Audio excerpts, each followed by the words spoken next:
فقام رسول الله صلى الله عليه وسلم فقام كما في الصحيحين فخرج على الناس يطمئنهم.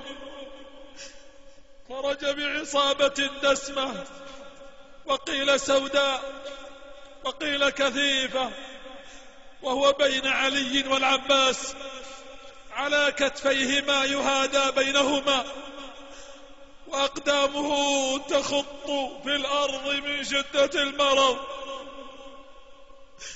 لا يستطيع أن يرفع قدمه. فأجلساه على المنبر، فلما رأى الناس قال: يا أيها الناس، السلام عليكم ورحمة الله وبركاته. زاد البيهقي كما قال ابن كثير: يا أيها الناس، إني لاق ربي وسوف أخبره بما أجبتموني به.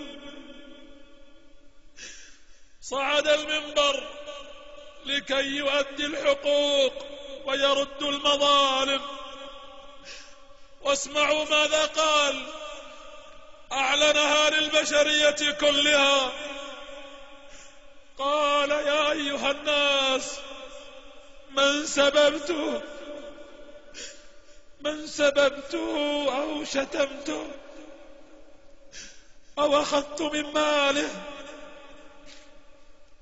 فليقتص مني اليوم قبل أن لا يكون درهم ولا دينار. ينادي في الناس: تعالوا خذوا حقكم من محمد. فبكى الناس، فقام عكاشة ابن محصن رضي الله عنه، قام أمام الناس قائلا: يا رسول الله، إنك قد طلبت القصاص منك، فأنا أريد أن أقتص منك، وذاك أنك يوم كنت تسوي الصفوف تسويها في يوم بدر طعنتني بيدك في خاصرتي وقد آلمتني، وأنت عرضت نفسك للقصاص. فقال علي رضي الله عنه: أنا بالقصاص فداء لرسول الله، أنا بالقصاص فداء لرسول الله. جزى الله عنا كل خير محمد، فقد كان مهديا وقد كان هاديا، وكان رسول الله روحا ورحمة ونورا وبرهانا من الله باديا، وكان رسول الله بالقسط قائما، وكان لما استرعاه مولاه راعيا، وكان رسول الله يدعو إلى الهدى، فلبى رسول الله لبيه داعيا. فقال رسول الله: لا يا علي، دعه فليقتص مني. فأمر بالعصا التي كانت معه يوم بدر والتي ضرب بها في خاصرته عكاشة، قال: أحضرها إلي. فأتي بالعصا أمام الناس فرفعها فأخذها عكاشة بيده وهو في آخر المسجد، فاتجه نحو المنبر وارتفع صوت البكاء في المسجد،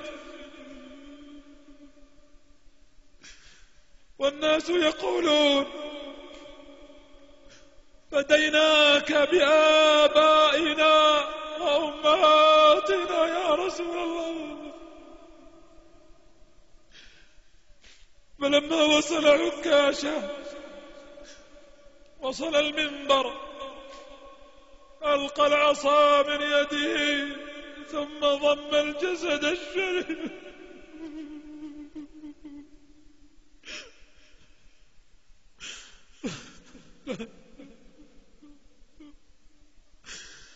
وصل المنبر فرمى العصا فضم الجسد الشريف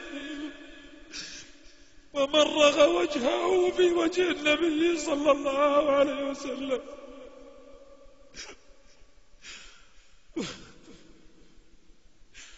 وبكى بكاء شديدا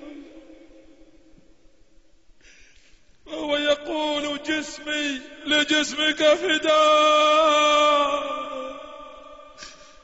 جسمي لجسمك فداء.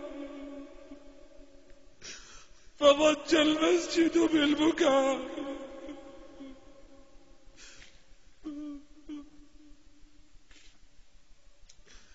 ثم أوصاهم صلى الله عليه وسلم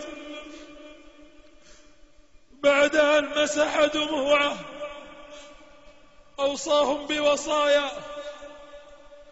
فعاد على فراشه